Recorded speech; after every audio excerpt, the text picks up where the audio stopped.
Hi guys, இந்த வீடியோல எதை பத்தி பார்க்க போறோம்னா, போன வீடியோல சொன்ன மாதிரி கீ இன்கிரீடியன்ட்ல உள்ள எல்லா கான்செப்டையும் இன்னைக்கு நம்ம டீட்டெயிலா பார்க்க போறோம். ஸோ வாங்க வீடியோக்குள்ள போய் பார்க்கலாம்.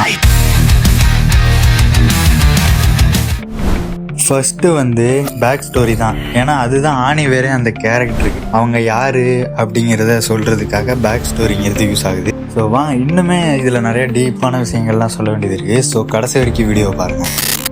பேக் ஸ்டோரி எக்ஸ்பிளைன் பண்ணுது நம்ம கேரக்டர் எங்கேருந்து வந்தது, அந்த கேரக்டர் இந்த கதையில என்ன ஆக போகுது அப்படிங்கறத எக்ஸ்பிளைன் பண்றதுதான் அந்த கேரக்டர். பேக் ஸ்டோரி ஹிஸ்டரி கதை கேட்குற மாதிரி போர் அடிக்க கூடாது.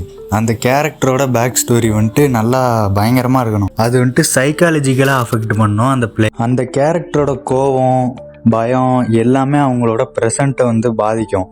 ஏன்னா அதெல்லாம் பேக் ஸ்டோரியில அவங்கள சைக்காலஜிக்கலாகவும் பிசிக்கலாகவும் அவங்கள அஃபெக்ட் பண்ணியிருக்கோம். அது ரொம்ப அவங்களுக்கு பெரிய ஒரு இதேவே ட்ராமாவே கொடுத்துருக்கும். அதனால அந்த கேரக்டர் அது ப்ரெசென்ட்லயும் ரிஃப்ளெக்ட் ஆகும். அந்த கேரக்டரோட பிஹேவியர் நல்ல லாஜிக்கோட இருக்கணும். ஏன்னா தானே இருந்தா அது பிளேயர்ஸுக்கு சுத்தமா ஒர்க் அவுட்டே ஆகாது. எம்பத்தியை பில்டு பண்ணணும். அப்பதான் அந்த பிளேயருக்கு கேரக்டர் இதனாலதான் இந்த கேம் கதையில இருக்கு அப்படின்னு அந்த பிளேயர்ஸுக்கே தோண வைக்கும். Adding depth for a character, அதாவது பாத்தீங்கன்னா அந்த கேரக்டரோட பேக் ஸ்டோரி ரொம்ப டெப்தா இருக்கணும். அதாவது பிளேயருக்கு அது ஒரு உண்மையான பர்சன் தான் அந்த இடத்துல இருக்காங்க அப்படிங்கிற மாதிரி ஃபீல் ஆகணும். பப்பட் மாதிரி ஃபீல் ஆனிச்சுன்னா அது ரொம்பவே மோசமான நிலைமைக்கு தான் இருக்கும் அந்த கதையோட கேரக்டர்ஸ் எல்லாம். ஸோ அந்த கேரக்டரை எவ்வளோ ரியலிஸ்டிக்காக ப்ரெசென்ட் பண்ண முடியுமோ அந்த மாதிரி பண்ண முயற்சி பண்ணுங்க. ஃபார் எக்ஸாம்பிள் இந்த இதுக்கும் நம்ம கிரேட்டோஸையே எக்ஸாம்பிளாக எடுத்துக்கலாம். கிரேட்டோஸோட அதாவது காட் ஆஃப் வார் பழைய கேம்ஸ்லலாம் பார்த்தீங்கன்னா கிரேட்டோஸ் அவர் ஃபேமிலியே கொண்டுருவார். அந்த கில்ட்டும் அந்த பயமும் அவர் திருப்பி மான்ஸ்டர் ஆக்கிருன்னு கிரேட்டோஸுக்கு ரொம்ப பயமும். அதனால அவர் எந்த சாய்ஸ் எடுத்தாலுமே பார்த்து தான் எடுப்பார். பட் அவரை வைலன்ஸ் தொடர்ந்து துரத்திக்கிட்டு தான் இருக்கு. என்ன பண்ணுறது? இன் கேம் ரைட்டிங், அதாவது கேம்ஸில் எப்படி பேக் ஸ்டோரியை ரைட் பண்ணுவாங்கன்னு பார்த்தீங்கன்னா, நீங்கள் பண்ண வேண்டிய தப்பு என்னன்னு பார்த்தீங்கன்னா, பேக் ஸ்டோரியில் நீங்கள் ஒரு கேம் ரெடி பண்ணுறீங்க, அதில் உடனே அந்த கேரக்டரோட பேக் ஸ்டோரியை மொத்தமாக சொல்லிடக்கூடாது. ஏன் அப்படி சொல்லக்கூடாதுன்னு சொல்கிறேன்னு பார்த்தீங்கன்னா, பிளேயர்ஸ் விளையாடும் போதே கதைலாம் தெரிஞ்சிருச்சுன்னா அப்புறம் இதான் கதையா அப்படிங்கிற மாதிரி தெரிஞ்சு போய் ஸோ கேம் அவங்க விளையாடுறதுக்கே அவங்களுக்கு போர் அடிக்க ஆரம்பிச்சிடும். அதாவது ஒரு இன்ட்ரெஸ்டே இல்லாத மாதிரி ஆயிரும். ஏன்னா முன்னாடியே தெரிஞ்சனால. அதுக்கு ஆல்டர்னேட்டிவா நீங்க பீஸ் பை பீஸா கதையை சொல்லலாம். அதாவது ஒரு டயலாக் மூலமாவோ ஏதாவது ஒரு கேரக்டர் அந்த மெயின் கேரக்டரை எக்ஸ்பிளைன் பண்ணும்போது அது யாரு அப்படிங்கிற மாதிரி ஒரு மூஞ்சில இருக்கிற ஸ்காரு, காயம், கையே, ஒரு கேரக்டருக்கு கையே இல்லைன்னா அதுக்கு கூட பேக் ஸ்டோரி சொல்லலாம். அந்த மாதிரி கூட நிறைய டைப்ஸ் இருக்கு. செகண்டா அந்த கேரக்டரோட மோட்டிவேஷன் அண்ட் கோல்ஸை பத்தி பார்க்க போறோம். இதை பத்தி நான் போன வீடியோலயே சொல்லியிருப்பேன். ஆனா இதுல கொஞ்சம் டீட்டெயிலா சொல்ல போறேன். எது அந்த கேரக்டர் ஸ்டோரியில ஃபார்வர்ட் பண்ணி கூட்டு போகுது, அதாவது அந்த கதையில எது அவங்களை முன்னேறி போக வைக்குது அப்படிங்கறதான் இந்த மோட்டிவேஷன் அண்ட் கோல். இதுலயே 2 டைப் இருக்கு. முதல்ல எக்ஸ்டர்னல் என்னன்னு பார்க்கலாம். எக்ஸ்டர்னல்ல அது ஒரு பிசிக்கல் கோலா இருக்கலாம். அதாவது யாரையாவது காப்பாத்துற மாதிரி, எதையாவது கண்டுபிடிக்கிற மாதிரி, ஒரு பேட்டில்ல வின் பண்ற மாதிரி, அதாவது ஒரு பொது நலமா, அதாவது அந்த கேரக்டருக்காக சுயநலமா யோசிக்காம அந்த கேரக்டர் மற்றவங்களுக்காக யோசிச்சு பண்றதெல்லாம் இந்த எக்ஸ்டர்னல் கேட்டகரியில வரும். இதுதான் எக்ஸ்டர்னல் மோட்டிவேஷன் அந்த கேரக்டருக்கு. இப்போ இன்டர்னல் மோட்டிவேஷன் நான் பார்க்க போறோம். அதுல emotional, moral story, redemption, love, revenge இதெல்லாம் வரும். அதாவது நான் சொன்ன மாதிரி தான். அதாவது போன தடவை சொன்னதுல சுயநலமா இருக்க மாட்டாங்க அந்த கேரக்டர்.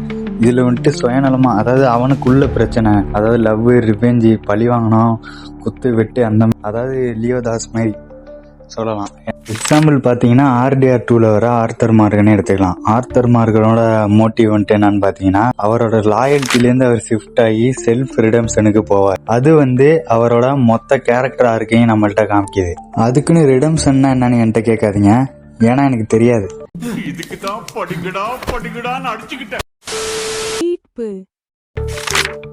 இது கேம்ல எப்படி ஒர்க் ஆகுதுன்னு பார்க்க போறோம்.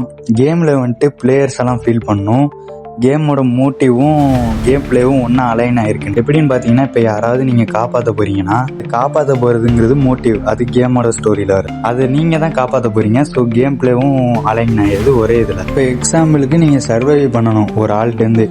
அதாவது ஒரு சைக்கோ கில்லர் இருக்கான், அதுல நீங்க தான் சர்வை பண்ண போறீங்க. அதான் மோட்டிவ், அதாவது அதான் ஆப்ஜெக்டிவ் அந்த இடத்துல. ஸோ நீங்க அந்த சைக்கோ கேரக்டர் தப்பிக்கணும். ஸோ நீங்க தான் கேம் பிளே பண்ண போறீங்க அதை. ஸோ ரெண்டுமே அலைன் ஆயிருக்கு, கேம் பிளே பிளஸ் ஸ்டோரி. இதை தான் பிளேயர்ஸ் எல்லாம் ஃபீல் பண்ண வைக்கணும். நம்மள மாதிரி கேம் டெவலப்பர்ஸ் இதுதான் முக்கியத்துவம் எடுத்து பார்க்கணும். ஸோ வந்துட்டு கதையும் கேம் பிளேவும் கலந்துருக்கணும். ஏன்னா இது வந்துட்டு படம் கிடையாது.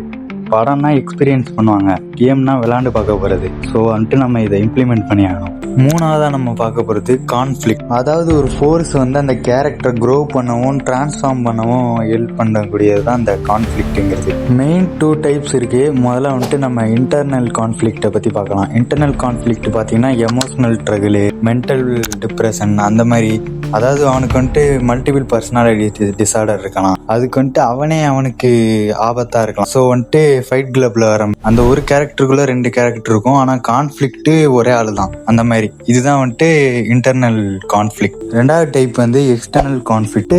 சொசைட்டி எனிமீஸாக இருக்கலாம், ஒரு ஆர்கனைசேஷனே ஹீரோக்கு எதிராக இருக்கலாம். சொசைட்டினா பார்த்தீங்கன்னா இப்போ வந்துட்டு ஒரு பையன் வந்துட்டு வேற ஏதாவது முயற்சி பண்ண போறான்னா அந்த சொசைட்டி வந்துட்டு இது பண்ணும். அந்த மாதிரி ஒரு எக்ஸ்டர்னல் கான்ஃப்ளிக்டாக இருக்கலாம். சில இடங்கள்ல விதி கூட கான்ஃப்ளிக்ட் அமையும். ஏன்னா சில நேரத்தில் வந்துட்டு அந்த கேரக்டர் இப்படி தான் இருக்கணுங்கிறத விதி தான் முடியும். ஃபார் எக்ஸாம்பிள் நம்ம பார்த்தோம்னா நம்ம லாஸ்ட் ஆஃப் அஸ் கேமில் வந்துட்டு ஜோயில் வந்துட்டு எலியை காப்பாற்றுறது தான் அவரோட இன்டர்னல் கான்ஃப்ளிக்டாக இருக்கும். ஏன்னா ஜோயில் வந்துட்டு பாஸ்ட்டில் வந்துட்டு அவர் பொண்ணை இழந்திருப்பார். அந்த கேம் விளையாண்டவங்களுக்கு தெரிஞ்சிருக்கும். ஸோ வந்துட்டு இந்த தடவை அந்த தப்பை பண்ணவே கூடாதுன்னு அவருக்கு இன்டர்னல் கான்ஃப்ளிக்டாக வந்துட்டு அந்த இது இருக்கும். எலிங்கிற பொண்ணை வந்துட்டு காப்பாற்றுறதா இருக்கும் அவருக்கு மெயின் கோல் அந்த கேம் ஃபுல்லாகவே. கான்ஃப்ளிக்ட்டுக்குன்னு ஒரு ரூலே இருக்குது. அது என்னன்னு பார்த்தீங்கன்னா கான்ஃப்ளிக்ட் ஈக்குவல் டு க்ரோத். இல்லைன்னா ஸ்ட்ரகிள்ஸ் இல்லை, அதோட கதையே முடிஞ்சிடும். ஒரு ஸ்டோரியில் முக்கியமாக கான்ஃப்ளிக்ட்டும் தேவைப்படுது. இல்லைன்னா கதை ஒன்றுமே இல்லை. நாலாவதாக வந்துட்டு the character arc, the transformation அப்படின்னு கூட சொல்லலாம். நம்ம அதை கேரக்டர் ஆர்க்குங்கிறது அந்த கதையில் இருக்க ஜேர்னி மாதிரி. அதாவது ஸ்டார்டிங் டு எண்டிங் அந்த கேரக்டர் என்னவா ஆக போகுது அப்படிங்கிறத முடிவு பண்ணும். அதுதான் அந்த ஆர்க். இதுலேயும் நிறைய டைப்ஸ் இருக்குது, நம்ம ஒன்று ஒன்றா பார்க்கலாம். முதல்ல வந்துட்டு பாசிட்டிவ் ஆர்க். அது ஃபஸ்ட்டு டைப் வந்து பாசிட்டிவ் ஆர்க். இதில் வந்துட்டு அது அவங்க வந்துட்டு ஃப்ளாஸ் எல்லாம், அதாவது அவங்க வீக்னஸ்ஸு இதெல்லாம் ஓவர் கம் பண்ணிட்டு சக்ஸஸ் ஆவாங்க.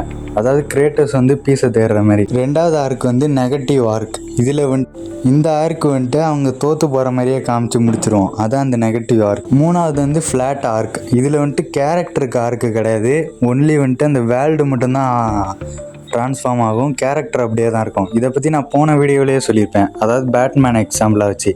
ஸோ வந்துட்டு நீங்கள் அந்த வீடியோ பார்த்துட்டாங்க, அப்போ தான் இது புரியும். ஸோ அவ்வளோதான் கைஸ், நான் உங்களை அடுத்த வீடியோவில் மீட் பண்ணுறேன். மறக்காமல் சேனலை சப்ஸ்கிரைப் பண்ணி சப்போர்ட் பண்ணுங்கள் கைஸ். ஏன்னா கேம் டெவலப்மெண்ட்டு போடுறதே ரொம்ப கம்மியான பேர் தான். So please support, like, comment, share பண்ணுங்கள். Boys guys.